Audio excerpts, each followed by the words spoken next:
Find the music, Lusk. There it is. Mr. Pond Boss, tell me what to do. Yeah. Let's go live. Talk about fish and ponds and stuff. Yeah, here we go. Hey, Bob Lusk, the Pond Boss, coming at you live. And you can tell this is not Lusk Landing. I'm hanging out at a Holiday Inn Express. Got here as fast as I could so we could talk tonight. So let's have a little chit chat. I thought I'd talk tonight to start off talking about habitat and talk about. Hello, Mr. Shrum. Good to see you, buddy. Thanks for checking in with me, man. I'm having some fun, and hey, I really do want to talk to you here in a couple days about this project I'm working on, and I think it's. I'm going to tell y'all what I'm doing. I don't have room for a lot of people, but I'm working on a 104-acre lake near Hico, Texas. Hello, Gil. Good to see you, buddy. Thanks for hanging out. So anyway, I'm working on a 104-acre lake near Hico, Texas, and the mission is going to be we need to harvest a bunch of fish. We need to get, that lake is just loaded with channel catfish. There's all kind of cavities. There's a creek that feeds into it, and there's all kinds of cavities that have been dug by beavers and probably some nutria over the years. And so the channel catfish can reproduce prolifically. There's also a lot of crappie in that lake and an overabundance of carp. Well, the landowner that bought this closed on it back in November, and his number one goal is to turn it into a really good bass bluegill lake. And by the way, crappie will be okay, but that's not really a target species. There are so many fish in that lake, and there's reasons for it, which I'm gonna take you through this. This is a kind of a fun discussion to start off with. The fishery in every lake or pond, and Bill Shrum, this includes yours. The fishery is a response to what you offer. Now, you guys that have listened to me and watched this show forever, hung around me, know that I have 5 topics that I preach. Happy water. If the water's not happy, nothing else matters. Great habitat. As goes the habitat, so goes what lives in it. And if you don't have great habitat and happy water, nothing else matters. And when I talk about habitat, and I'm working on a project that brought me here today, which I'll tell you about in a minute, but if you don't have happy water and the great habitat, then nothing else matters. The third part of that puzzle is the food chain. It takes 10 pounds of food to go from one trophic level of the food chain to the next. Hello, Ben Ship. Good to see you, buddy. Deborah Corley checking in. She's a faithful, loyal person. Hello, Fred Bingaman. Holy cow. Hey, Fred knows the deal. Hashtag PondBossMagazine.com. That's good. I like that. Hashtag PondBossMagazine.com is fine. Click like and share this to your timeline. You're eligible for a drawing. I talked to Leanne 3 times today, and I meant to ask her to do a drawing. I forgot. Well, it's not like I got anything else on my mind, but you know what? Hey, Leanne, chime in here when you see it. Danny Mack. Hey, Danny, you got wet weather near Santa? Yeah, there was some rain stuff. So anyway, this 104-acre lake, Bill Shrum and Danny Mack even, is we're going to have a couple of field days in March. And the way this thing is coming together is pretty dadgum cool. So Bass Pro Shops has a fish acquisition team. They've got a team of people that goes out around the nation to collect fish to put on display in their aquaria around the nation. And they told me last time I met up with them back in October in Kansas City, in Missouri, that they at any given day, any given point in time, they have 50,000 animals on display. Everything from alligators, rattlesnakes to fish, mostly fish. Hey, David Schneiderman, you know what? You need to be involved in this deal I'm talking about. I've already talked to you about it a little bit, but I need to further make that connection. But on March 24 and 25, I'm going to have a field day where I've got Bass Pro Shops fish acquisition team coming. Looks like I've got at least 2 electrofishing boats. Jim Allen, who watches this show every week, he's just not on here yet. He might be in a minute. There's Ron Krisman, Deborah Corley gearing up for a snowstorm, hoping for maple syrup tapping. Yeah, you better hold up for that.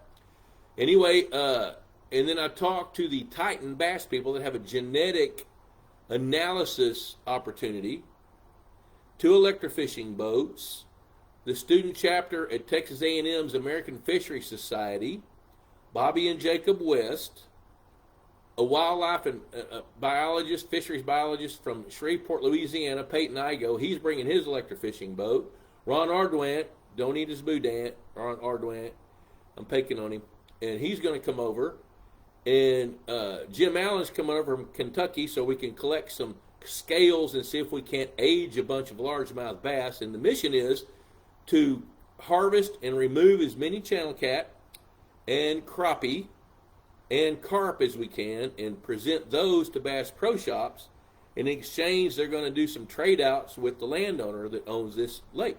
One of those trade outs is they're going to bring 100 pit tags and a pit tag reader. So we're going to pit tag hopefully 100 largemouth bass, weigh them, measure them, collect scales, try to age some data, get DNA samples to send off to figure out what the genetic makeup is. And so that's going to be a pretty fun deal. So and I've got another fisheries biologist that works on a private hunting ranch in South Texas who wants to figure out how he can use a pipette, ooh, that's a big word, and sex some bass and collect some eggs from some bass and identify males versus females. And we got a fisheries biology thing coming up. And I've got room for a handful more people. If you're interested in that, email me at info@pondboss.com and I'll talk to you about it. Hello, Mark Dyer. Yeah, it's pretty cool. So today, I left my house in Granbury at 4:45. Yeah, that would be cool. So Bill, let's talk. Mark, if you're interested, let's talk. I'll give you some more intel on it on the phone. You guys have my cell phone number, and let's talk. So anyway, I've been working with a gentleman in Amarillo, Texas. And he owns a really sizable chunk of land just on the outskirts of Amarillo, northwest of town. And he is, I think, 84 years old, had a stroke last year. They got him in time, reversed the stroke, and now he's rehabbing. And he is building, and he's almost finished with 2 lakes that probably total 75 acres. I think one of them's 45 acres, another one's 30. And it's a fascinating area because this is an arid part of the country. So the mission today was to help make sure that he's got his habitat plan in place. Now, he had all of his habitat placed, but it was mostly wood,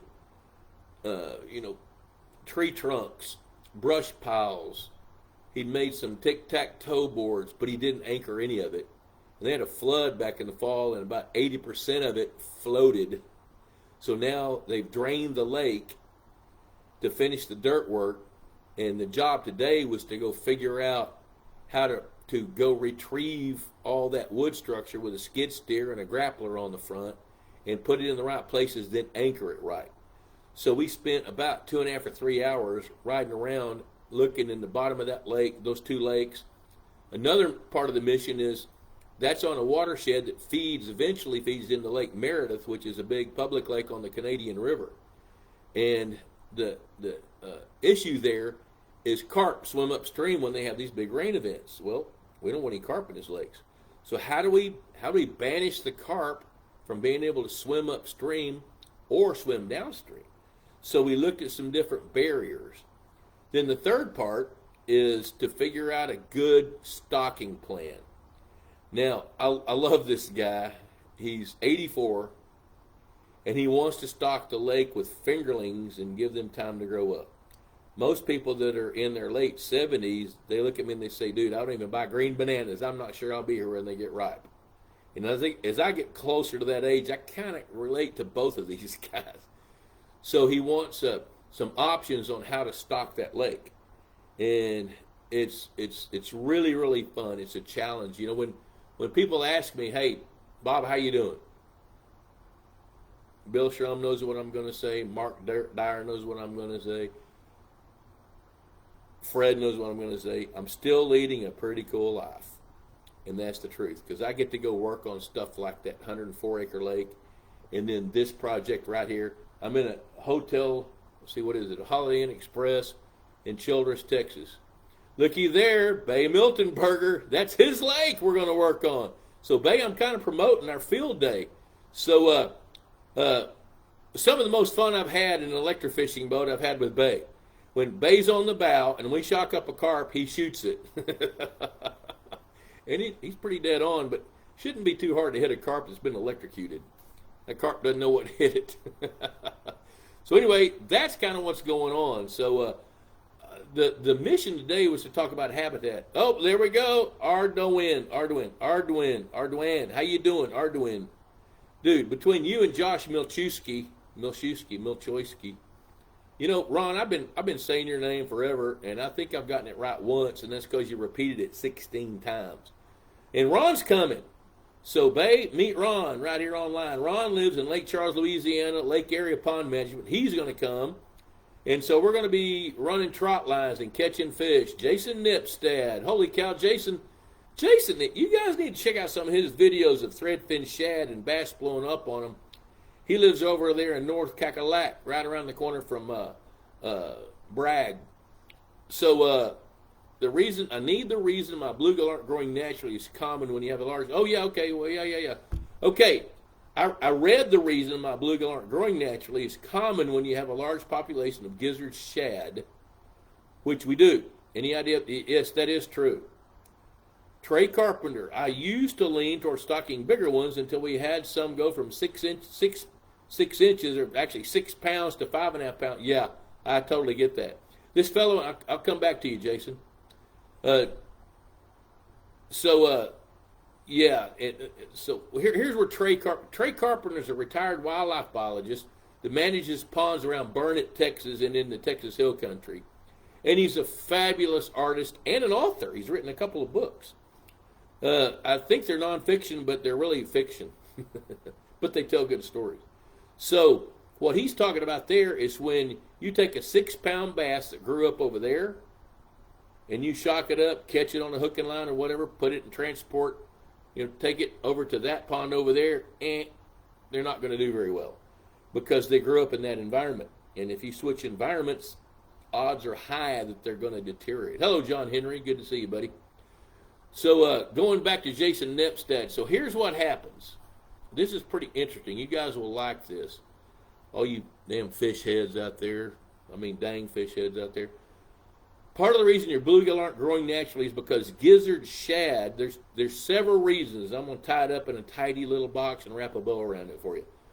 Gizzard shad reproduce prolifically once a year, and a full adult gizzard shad will lay 250,000 eggs. And when those eggs hatch, those babies start gleaning food out of the water column. So they'll team up in big schools. And of course, bass will annihilate them, but in the numbers like what Jason's got, along with the threadfin shad that's in his lake behind his house, they're competing for food and for space. But here's the deal that most people don't know. When gizzard shad reach a dense enough population, they give off a pheromone. But once the population density reaches a certain point, which I don't know what that is, probably 200 pounds per acre, I would bet, they give off enough pheromone that it inhibits growth rates of them and other fish around them that are small, like bluegills. It won't inhibit largemouth bass. But the main thing that pheromone does is it inhibits reproduction, first, of those gizzard shad, and second, of the other fish in the order of sunfishes, and then up to bass. And that's one of nature's defense mechanisms to keep fish from overpopulating. There's a lot of defense mechanisms that keep fish from overpopulating. One is disease. Another one is water quality deteriorates when you get too many fish confined in too small a space. A third one is like what the shad do is giving off the pheromones, and then another one is they just stop growing. They level off. That's why I tell people to look at a pond or lake as a garden. You're going to grow it. At some point, you need to harvest it. Now, Jason lives on a lake that's, gosh, I don't remember how big it is, but I bet it's 80 or 90 acres. And they've got some phenomenal fish growing up in that lake. I'm going to leave that right there. Let's see what we got here. Yep, little to big. Yep, that's right. Christopher Aguilard. I can't believe you're not, you and Arduin aren't arguing yet, talking about who holds the best boudin.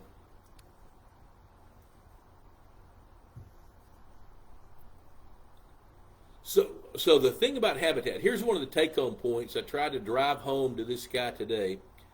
And we had I drove his truck because he doesn't drive now until he heals up a little more from his stroke. But I had him and his wife of 62 years and their daughter and his male nurse. We're driving around truck looking at this lake, and then the male nurse hopped out and let the bulldozer guy, the general contractor, climb in the cab, and we started talking.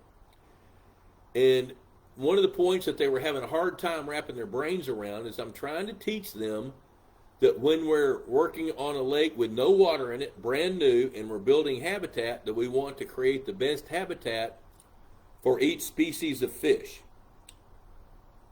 And as the master salesman Ron Popeil used to say, but wait, there's more. Not only do we want to have the best habitat for those different species of fish, we want the best habitat for the different life stages of all those species of fish. So we want the right kind of habitat for baby bluegills, intermediate bluegills, subadult bluegills, adult bluegills, little bitty bass, intermediate sized bass, subadult bass, and the monsters. You know, we want the right habitat for shad if we're going to have shad. We want the right habitat for fathead minnows. Fathead minnows stick their eggs on the underneath sides of firm objects. Well, today driving around, he's got these two giant concrete slab spillways. They're huge. You know, I bet you those things are 120 feet wide, 120 feet long, and at the end, on the downhill side, of the downslope side of the spillway, he's probably got 15 tons of rock that are about the size of volleyballs to basketballs. And I looked at the dirt guy and said, hey, where'd you get those rocks? He says, oh, they're here on the property. We're breaking them up.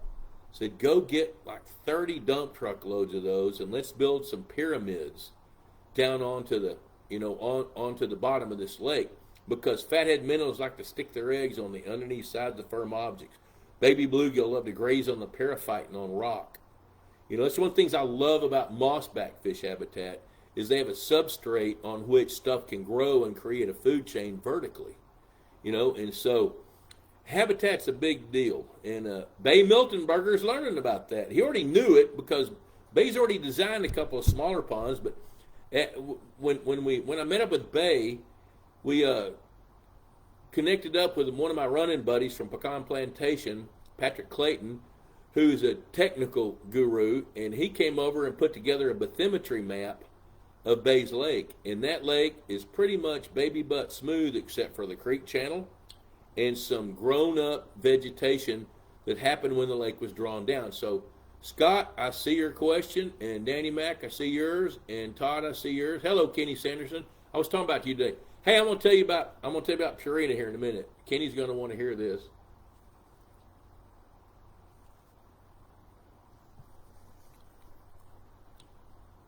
Kenny, you're going to want to hear about this, kind of like we wait on ketchup to fall out of a bottle. So, hang on, I'll get back to it. So what's happened to Bay's Lake, and this is where I love some of the technology we've got, like on Google Earth. I went back, I looked at Bay's Lake. It's called Gilmore Creek Lake on Google Earth. And Bay, I may be giving away too much stuff. I don't know. I know you got a locked gate, which that's a plus. Yeah, I'm gonna talk about that here in a minute, Bill. I'm gonna hit that here in a minute. So what happened with Bay's Lake is there was a drought like in 2022, and his lake dropped 6 feet.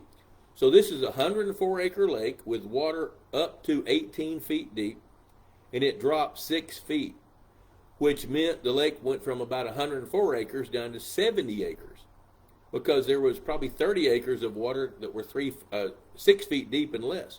Well, when it was down for 18 months, a bunch of stuff grew up, mostly willow trees, little bitty willow trees. I mean, they were dense, with a lot of other terrestrial weeds that are pretty tall. I couldn't tell what kind they were because they're mostly rotted.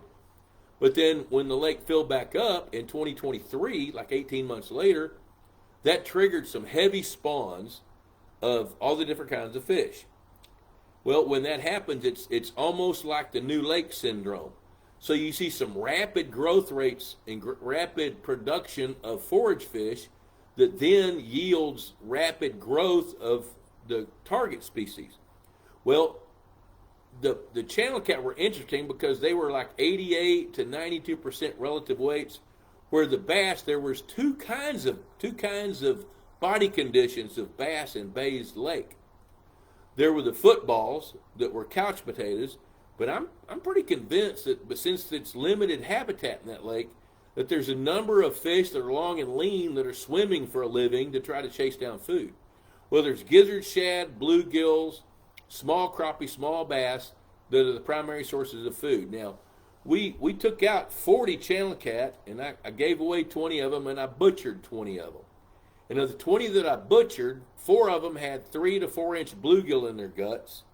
Every one of them had black muck that smelled bad. And the fish, the channel cat, were colored a kind of a yellow shade with fat marbled in the meat. Well, how could they be underweight and have fat? So as I thought about that, yellow fat is an indication of vegetation as part of the diet. So those channel cat were up in those shallow areas eating leaves that had fallen off those little willow trees when they got flooded, and grazing on some of the organic matter that had fallen off the weeds over the last year, 6 months, whatever, and that was part of their food source. So then as I started thinking about that, I thought, you know what? Bay needs to set up some feeders, which he's done, and now we need to figure out how to cull as many channel cat as we can get, as many crappie as we can get, and as many carp as we can get, as we improve the habitat. If we can improve the habitat, which we're going to do with mossbacks, because that makes the most sense for that lake, then we can start increasing the productivity of largemouth bass and bluegill and shift the population without messing it up. You know, one of the things that these dadgum fisheries biologists have a tendency to do is they want to make big changes. Well, one thing I learned by watching, I think it was Darrell Royal, if it ain't broke, don't fix it. There's a lot of things about that lake that ain't broke. So we got to be picky about how many fish we harvest and how we do it. A moss bag, Ben Ship, look up moss back.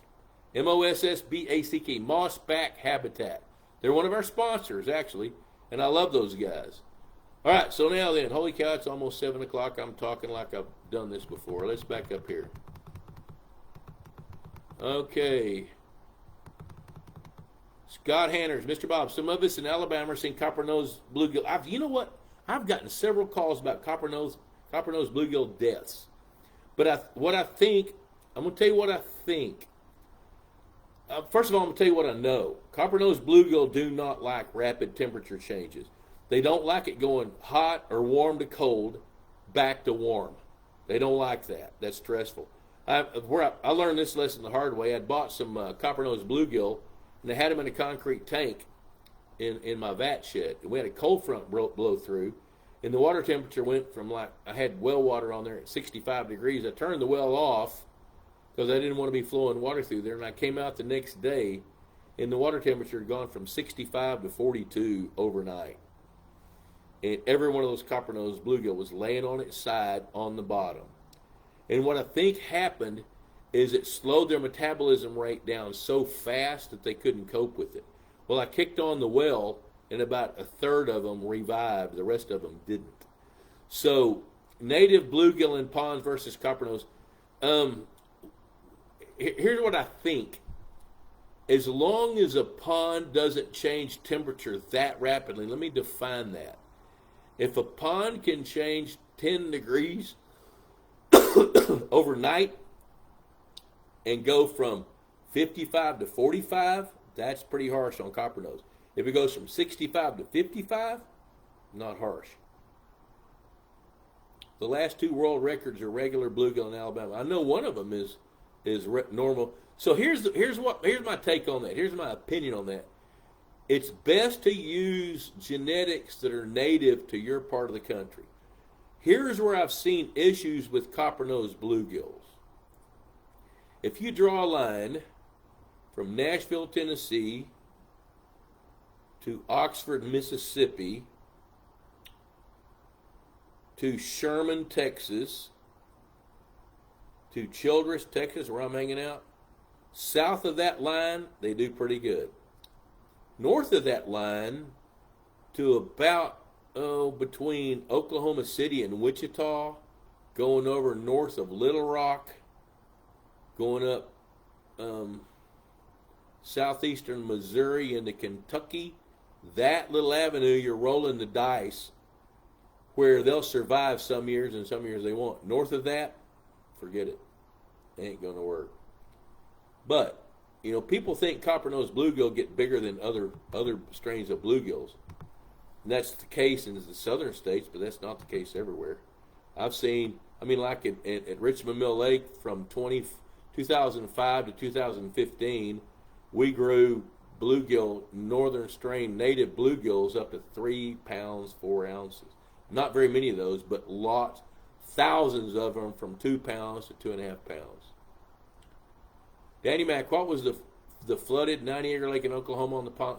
Well, that lake, I think, Danny Mac, you're talking about the lake that Otto was building when we went up, did the field trip. Oh, that lake. Okay, that lake was, oh, Lord. I got it in my mind. I see the picture. Wildcat Springs Ranch, which is a private hunting ranch. That was a beautiful lake. It still is. That's a great lake. Yeah, because that field trip, what we did is we went and electrofished that lake on a blustery, cold damn day. And then we went to see Jimmy Houston, because he lives not far from there. And then we circled back to a lake that Otto was building around Ardmore, Oklahoma, that had no water in it. So that was pretty fun. Okay, Todd Norwood at my son's school. There's a 1-acre pond with small bass, and I was wondering how many bluegill do you think we should throw in there? Water is good structure. If there are no bluegills, Todd, you know what? It's going to make a difference where you are on what I tell you, and I don't know where you are. Let me see if I can look here. You have a new, no, I don't want to do that. It's going to tell me I would have to cancel my live show. I don't want to do that. So, Todd, I don't know where you are, but here's what I'm going to tell you. If you're south of the Mason-Dixon line, I think you need to put 150 adult bluegills in that 1-acre pond and feed them. If you don't want to feed them, cut the number back by 50. Okay, there's Mike Cottrell, Ben Ship. What's the moss baby got that? Buddy Floyd, hey, I returned your call, dude. I'm holed up in a hotel. I can holler at you. I'm going to be coming up there to Ross Roark's place. Mark Dyer's ready for a commercial. I love you, Mark Dyer. You're pretty cool. All right, so let's tackle Bill Shrum's thing. You know what? I'm going to tackle that here in a minute. I'm going to oblige Mark Dyer. And I did not bring any magazines with me on this road trip. Honestly, I didn't know I was going to spend the night in a hotel. I wasn't sure. I wasn't sure if I was going to broadcast tonight, but I thought, yeah, dude, I got to do this because it's too much fun. So, hey, let's talk about Pond Boss Magazine. I'd hold one up, but I don't have it. Pond Boss Magazine, $35 a year. Chime in with me, boys. Cheaper than a Friday night date, and it lasts a year. And you get all kinds of nuggets. Your plate will be full if you subscribe to Pond Boss Magazine. Now, of course, if my wife was watching that, her eyes would be rolling, and you'd say, I know what you're full of. And, of course, she does, because we're married. So, and I was going to tell you, Bill, I'm going to get to your question next, but I had several really healthy conversations today with the Purina team. So I talked to their main marketing guy that handles all the aqua feeds in Minneapolis, Minnesota, and I expressed my concerns. And I told them there's an opportunity. I spoke with 2 of the marketing guys, one in Texas and one in St. Louis, and texted another one that has not responded yet. Well, I laid out some issues with those guys, and I'm going to tell you about that in a minute after I get through with all these commercials. So I am a Purina Mills fan. I love their products. Sometimes I don't think the right hand knows what the left hand is doing, but I know if the left hand throws fish food out, the fish are going to eat it. And if the right hand throws out a different kind of food, the fish are going to eat it. So the products are stellar, which is an overused word, right? Water in a hotel room. David Schneiderman is on here. Easy Docks of Texas. And hey, David, if I don't call you tomorrow, you call me. Call me before 10 o'clock in the morning, because I'm gonna hit the road about 6 in the morning, and I'll be in my truck for about 4 hours. So if you don't mind, ring me. I want to talk to you about Bay Miltonberger, because he needs a floating dock. That lake, it's a flood control lake. It's a flood prevention lake, and it's going to rise and fall considerably. I know it's going to rise and fall 4 or 5 feet on a regular basis, and its history suggests that it can rise as much as 20 feet. So you don't want a stationary dock, and you don't want one that's necessarily anchored rigidly to the shore. And there's some pretty steep banks, and I know you're going to have to figure out a gangplank. Here's the thing. Here's one of my favorite things about David Schneiderman. He sees an issue, and he figures it out. And he models the products of Easy Dock to meet up what the landowner needs and what the lake will allow. That's the way I want to say it. Texas Hunter Products. They've got all kinds of new fish habitat, deer feeders, fish feeders. My favorite things, there's 2 favorite things about Texas Hunter Products. First of all, their products are outstanding. And secondly, their customer service is just as good. And so I love working with those guys. I mean, like with Bay wanted to order 6 feeders. I emailed Cody at Texas Hunter, and he shipped them that day. Bay had them 2 days later, ready to install on his lake. And that's pretty darn good. Hey, check out birddogit.com. If you like to hunt, Jonathan Lusk. Yes, we're kin. He is my son. And even if he wasn't my son, I'm really proud of what that guy's doing. He is a mover, shaker, go-get-it kind of guy. And he was born that way. Well, if you look at birddogit.com, he's figured out a niche, which I'm fascinated how many niches there are out here. I can't wait for some of these government employees that are going to be employed to see how many of them can go find a niche doing what they did for the government and get paid real dollars. Yeah, I don't think I want to hear your opinion about that. So, Jonathan's thing is he figured out, he's I think 42 years old now, raising 3 young kids. He doesn't have time for a hunting lease. He doesn't want to budget something a year and a half out with an outfitter. He doesn't have any friends that own a ranch where he can hunt. So he came up with an idea 3 years ago to create a VRBO or Airbnb for hunting. And he's done it. He's got like 80 or 90 ranches under contract now that need to harvest some game off their ranches. And I don't know how many hunters he's got, and he vets every one of them. So he puts hunters and hunts together. So that's pretty cool. Mark Dyer, you're the man. Cheaper than Friday night date.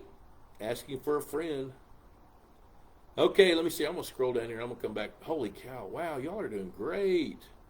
Oh, good. David Schneiderman's coming next Friday. I think that's what Bay's saying there. That's outstanding. Good. Yeah. Hey, you know what? David, let's talk tomorrow, and I'll give you a little bit more intel, different angle. Okay, let me back up here. Oh, I know. I was going to talk about Bill. I saw an announcement this week on the Palm Boss Forum that Optimal is no longer in business.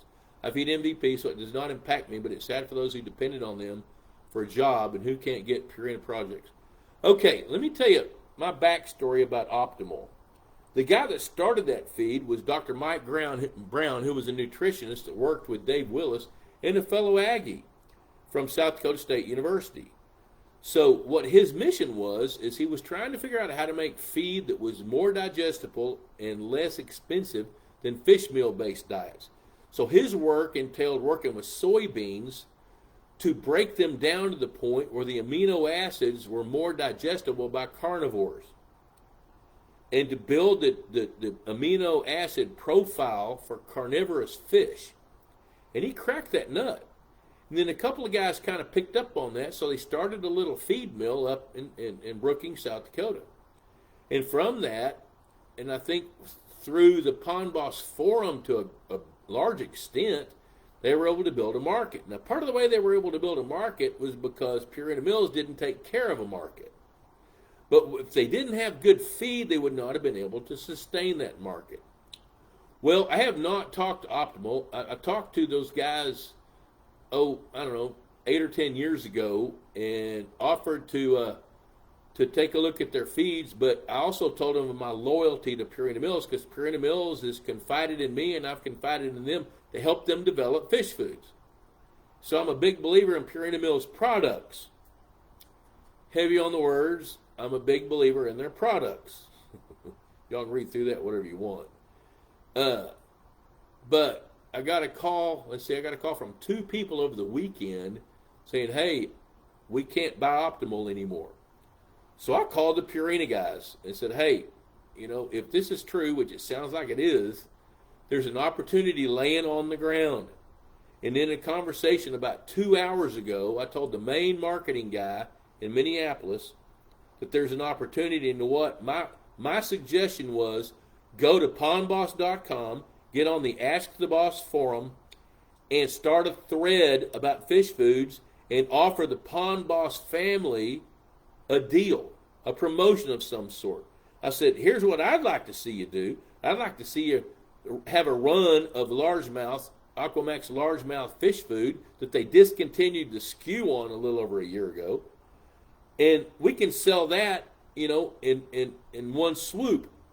But if I don't expect them to make a decision on that quickly, but the 4 main movers and shakers are going to have a conference call tomorrow and come up with a promotion specifically geared toward Pond Boss people.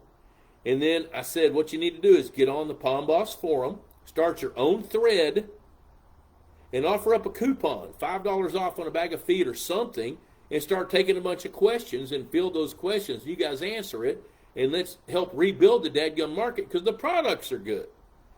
Well, that conversation was healthy and respectful, and I think our guy in Minneapolis listened to it. So I told them I would be sitting by the phone tomorrow afternoon during their conference call. If they'd like to patch me in and throw out a few questions or get some input, I'd be happy to do that. So there's some movement on that end. So we'll see how that goes.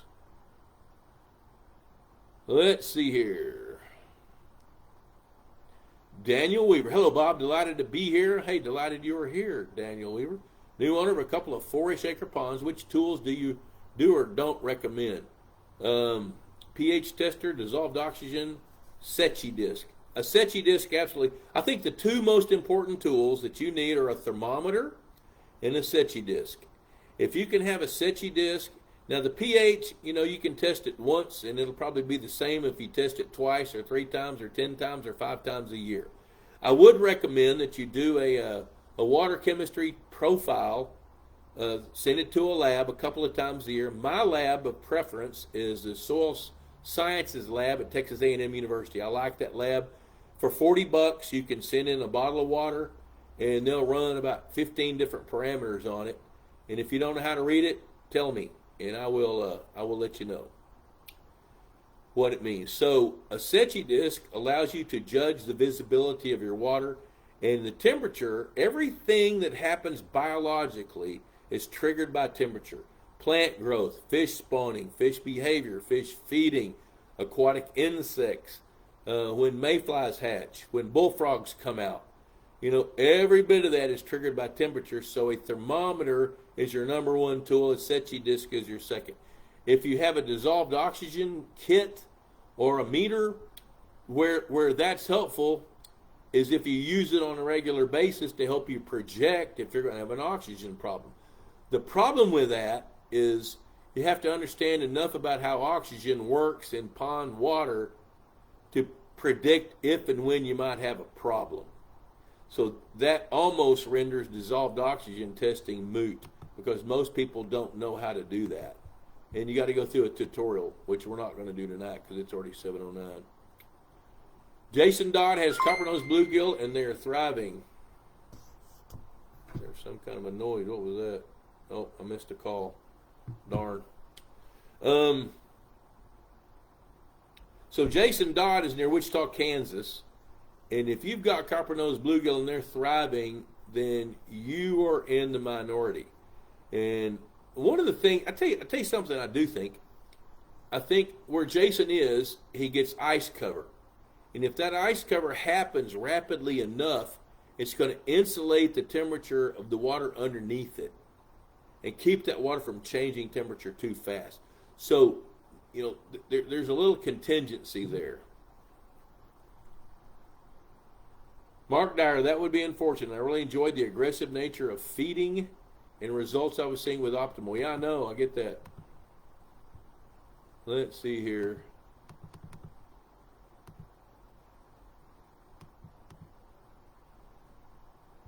Josh Milchewski, Nebraska company where I'm from.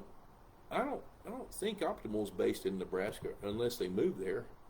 They started off in South Dakota, then I think they were along the Atlantic seaboard. However, I'm speaking out of turn because they didn't communicate with me very well. Todd Norwood, south of the Mason-Dixon line by the grace of God. So I know where you stand on the war of northern aggression. Yep, so I've already forgot your question. Let me go back and look at it. My memory is just a little bit shorter than my pinky. You thought I was going to say something else? I know you guys. I already lost it. Matt Rummage. Josh, did I pronounce his name right? Almost seems like the small bass I have put a hurting on in my minnows. No, don't add any more minnows. Do not add more minnows. Minnows cost $10 to $12 a pound. Takes 10 pounds of them to grow a pound of bass. So if you stock $1,200 worth of minnows, you're going to grow 10 pounds of bass. That bang ain't worth the buck. It's better to go buy fish food and feed the bluegills. All right, Christopher Aguilar, cheaper than Valentine's as well. Your spouse will love it. Yeah, let me tell you about my spouse, because I know she is not watching this show. I know.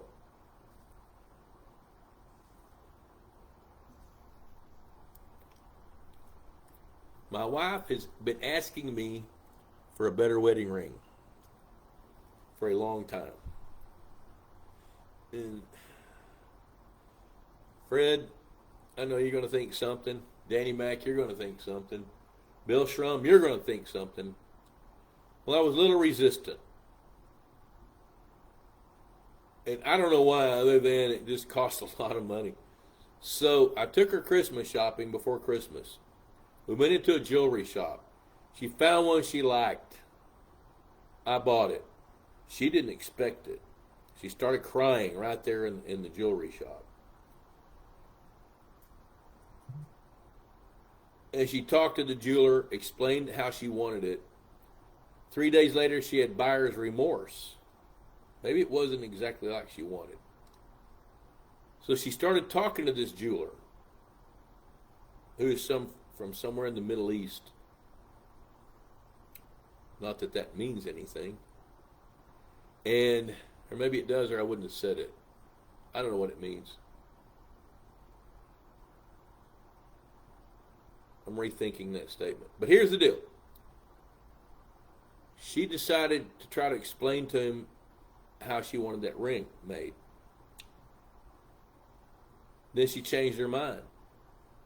Then she changed her mind again. Then in January, about the second week of January, she said, honey, I still don't know how I want that ring to be. I said, well, baby, we paid for it. You need to get a ring. She said, well, I think we need to go. So guess what we're going to do on Valentine's Day? We're going to drive our happy selves down to Grapevine Mills Mall, go find the jeweler from the Middle East, who is going to oblige my wife to finalize designing of that wedding ring that she wants, because she just didn't really like the band that she's got. So, cheaper than Valentine's, maybe, yeah, $35 a year. My wife's spouse loves Pond Boss. You know who she is? She's the Pond Boss boss. I want to talk to you about my book here in a minute. I'm in a little conundrum and I'd like some input. Okay, R.E. Thompson, thanks for the info on air. Okay, so you guys, two shows ago, I told you I'd write an article on aeration and I completely forgot about it.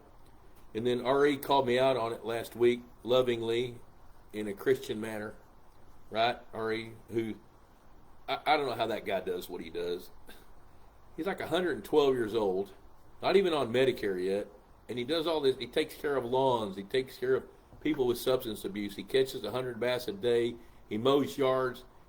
Good gosh, I don't know what all he does, and he takes his wife on motorcycle rides.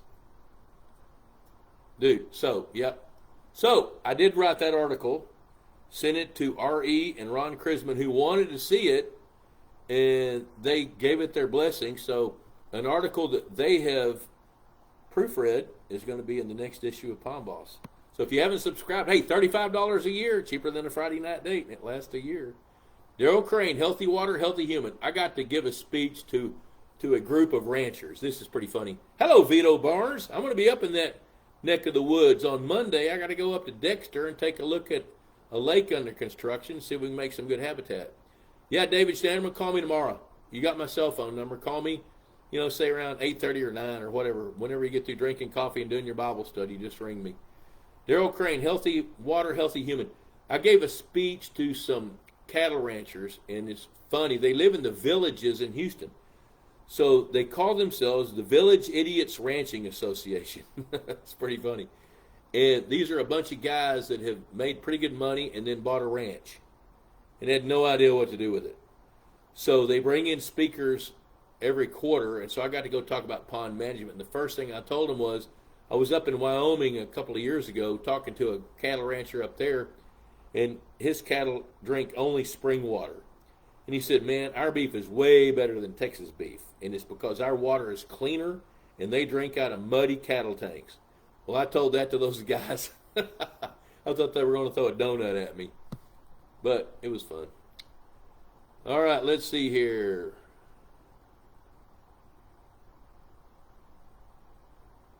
Hey, Gil, okay, Jim Kern. You know what? I'm not sure how he does that. At birddogit.com, but I'll sure mention that to him. Mark Dyer, Bob, when you first start monitoring lakes water quality and take quarterly samples, how do your interpretation trends for lakes where the water level fluctuates? Okay, what I'm looking for with that situation is how do the minerals change? How does the pH change? So, like for example, with Bays Lake, when we start kind of digging into that water chemistry thing, which right now his water looks stellar. I've not had a reason to really dig into it, which I probably will at some point, especially when it stabilizes after the spring rains. That's a good time to start looking at water. So what I would do, start monitoring lakes water quality, is looking at samples to see what the level of alkalinity is, calcium carbonate, calcium sulfate, how much, what kind of phosphorus levels are there. But the reason I haven't wanted to do that with Bays Lake yet is because the dynamics of the fishery are influencing the water chemistry. So here's what I mean by that. He's got gizzard, shad, and he's got carp. They're rooting around on the bottom. They're stirring up nutrients, and even in December, he had a plankton bloom like a fish hatchery wanted. So I am going to start paying closer attention to the water chemistry, but right now I'm a little bit more concerned about managing the fishery and see what we can do to adjust that to meet his goals. I see nothing that triggers me to think that his water is anything but happy. Yeah, can he be looking for that thread? We'll see. Mark Dyer, it would be helpful if they could ship smaller amounts of feed directly to the consumer. If you don't spend any time on the Pond Boss website, on the Ask the Boss forum, spend a little time there and be looking for the thread coming from Purina and tell them that. That would be something they would listen. Hey, Brad Metzner. Bradley Metzner is in western Missouri. Hey, I'm going to be up there in April, dude. Going to be working on that lake that I was telling you about and working with Bass Pro Shops fish acquisition team as well. I'll be there in April. I can't remember the dates, but holler. Danny Mack, we Optimal guys love the free delivery. Free delivery? No wonder they went out of business. Luckily, I bought some MVP. Okay. Or kill the dealer. You know what? Right there, Kenny. The thing, Kenny, part of the issue, look at the stars. Hey, send stars. I'm starting to learn about stars because I think we've got this site monetized, and I would love for them to send me. I got a check last month for 7 cents from Meta. I know. Don't spend it all in one place, right? I don't know how to play it. I've been thinking about trying to learn about the starters. I'm kind of busy. Tractor Supply will ship Aquamax MVP to you if you sign up for a subscription purchase. 150-pound bag. I don't know anything about that. That's pretty interesting. Kenny Sanderson's Omaha. He's talking like Peyton Manning all of a sudden. When am I going to be in this area? Buddy Floyd, Monday. I'm going to come up. I got a message from Ross Roark and from Otto just a few minutes ago around this area. Okay, Matt Ramage, you missed my proof. Okay, let me back up. Matt. I got to scroll back through all these comments. Uh-oh. Something happened. Oh, wait, whoa.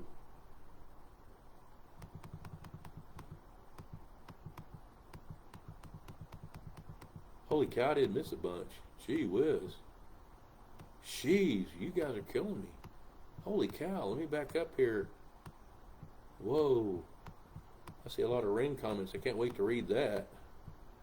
Okay, Matt. Oh, holy cow, I'm missing something here. I'm kind of stumbling around, stepping on my tongue while I'm going back and trying to find Matt's. Ice off in central Illinois, Jeff Wallen says.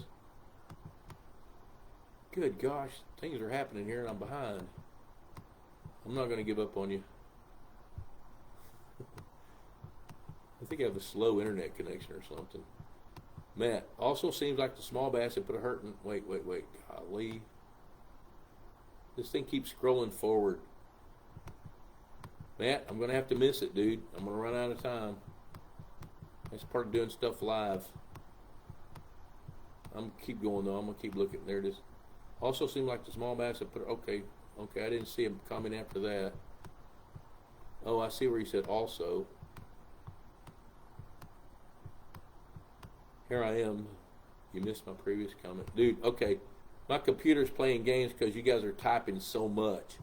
So I'm going to miss your last comment. Oops, sorry.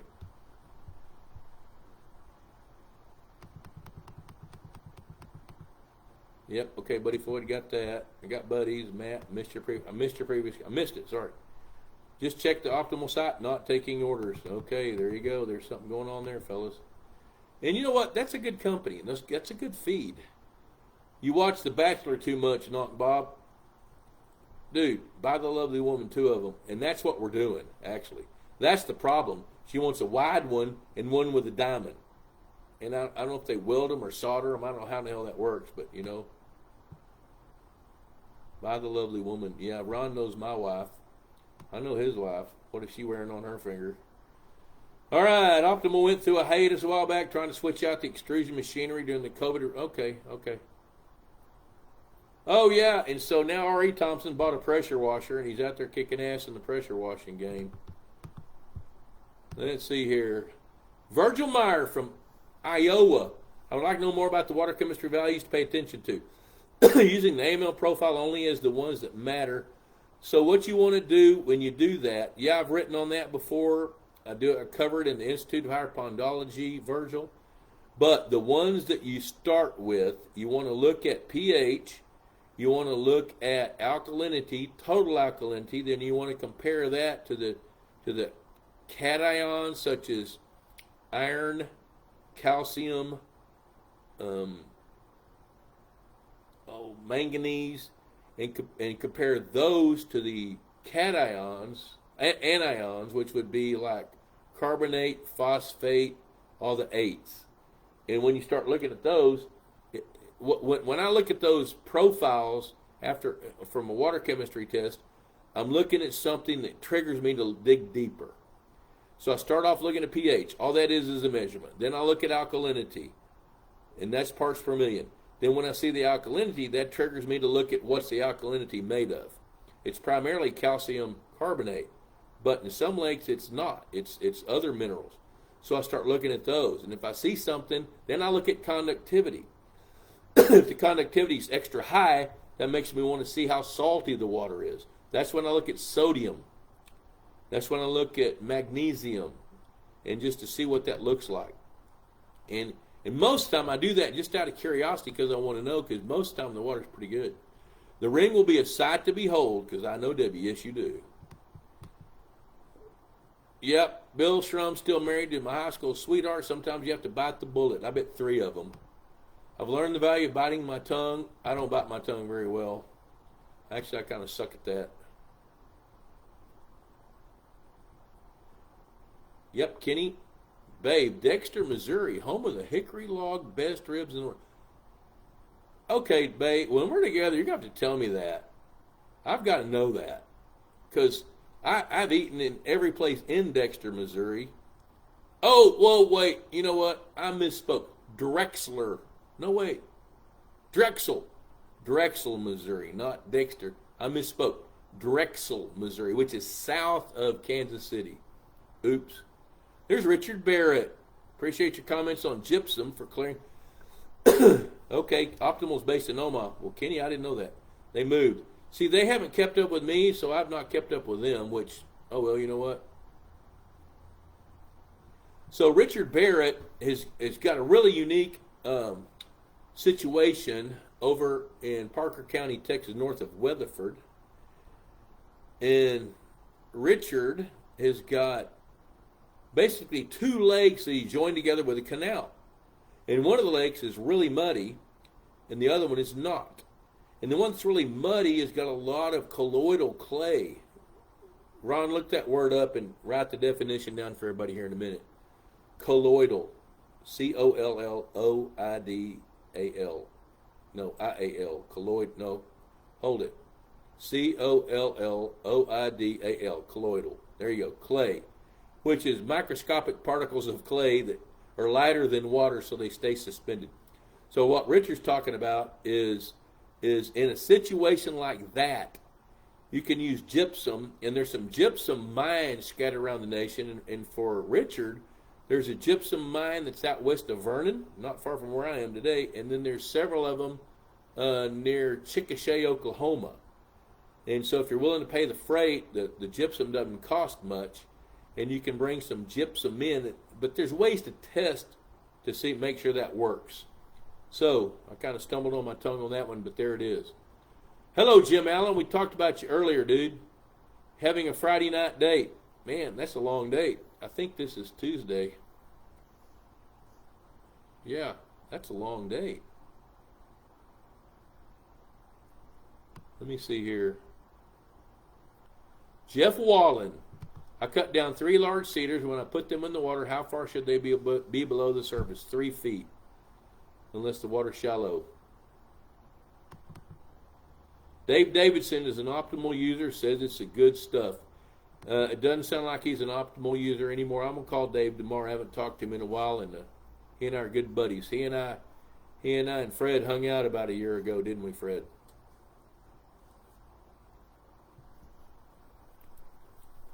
Well, boys and girls, we are 58 minutes into this deal. And as always, long date in Florida for a month. That's all. Now, see, that's it. I love that. There you go, Jim. And Jim is going to be showing up in Hico, and we're going to hang out, and we're going to get a bunch of students to pull some scales, and he's going to guide them through. He's going to delegate. I think he's bringing a microscope. So I'm telling you, this field day is going to be pretty fun. And I don't want to build it up too much, but it's going to be an extraordinary opportunity for some fun fisheries management to study a fishery and then improve it in short order. Ron Krisman, I'm a dealer for Optimal. I tried to reach out to Purina Mills, no response. They're not looking for dealers. They've already got all they want, and they have. Part of the problem with trying to be a dealer for Purina Mills is you have to have a store. You have to have a brick and mortar store. So that's kind of the way that works. So I don't see you being able to be a dealer for those guys, but, give it a try. Hey, thanks, Gil. Thanks, Ian. Jim, we'll be talking to you soon. So, guys, I'm going to wrap it up and go see if I can find a burrito or something around here, or maybe not. And glad to hang out with you guys, so I'm going to call it a day. And I'm not sure where I'll be next Tuesday night, but I'm hoping I'll be hanging out with you. So, adios for now.